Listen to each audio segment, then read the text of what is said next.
Yaani usimhukumu baba yako kabla hujaoa. Utakapooa ndio utajua baba yako alikuwa yuko sahihi. Kijana mkubwa kabisa yuko vizuri, shababi kabisa Bwana mkubwa kabisa, ukimwona unasema mwanaume yule pale. Ukamuuliza bwana, vipi kuhusu baba yako? Ilikuwaje? Baba alimwacha mama. Wakati fulani hizi elimu zitolewe. Yaani kuna wakati fulani hizi elimu lazima zitolewe ya kwamba ugomvi wa wazazi kwa 100% waga hauwahusu watoto. Kwa hiyo hawa dada zetu hawa masingo mother wasiwaingize watoto wetu kwenye mikumbo ya ugomvi wetu. Kama wewe una ugomvi na mwenza wako, usimuingize mtoto wako. Na huu ujumbe uwafikie kabisa. Yaani uwafikie tena, uipeleke kama ilivyo. Uipeleke kama ilivyo.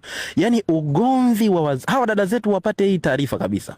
Ugomvi wa yeye na mwenza wake. Katikati pale asimuingize mtoto. Yule mtoto hausiki, hajui chochote wala hajui lolote. Na mimi nataka nikwambie ukweli ndugu yangu.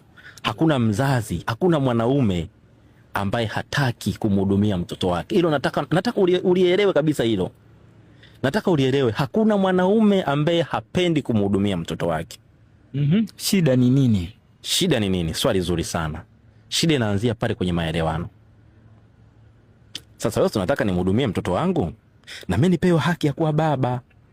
Sawa, mlete mtoto nimsalimie, wakati mwingine aje afly na mimi, acheze na mimi, awaone ndugu zetu, awaone shangazi zake, awaone babu zake, bibi yake.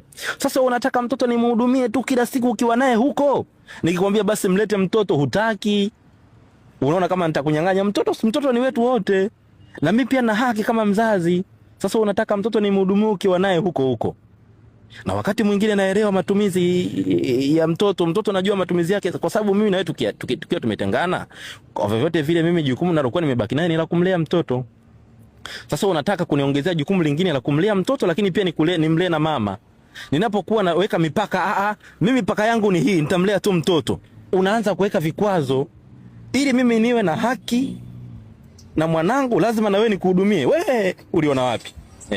Mimi na haki yangu ni kumhudumia mtoto wangu. Unaponiwekea kikwazo kwa mtoto wangu eti kisa sijakuhudumia wewe, sio vizuri, ni makosa na ni laana hiyo. Laana itawatafuna hao masingomaza, ndio maana hawaolewi.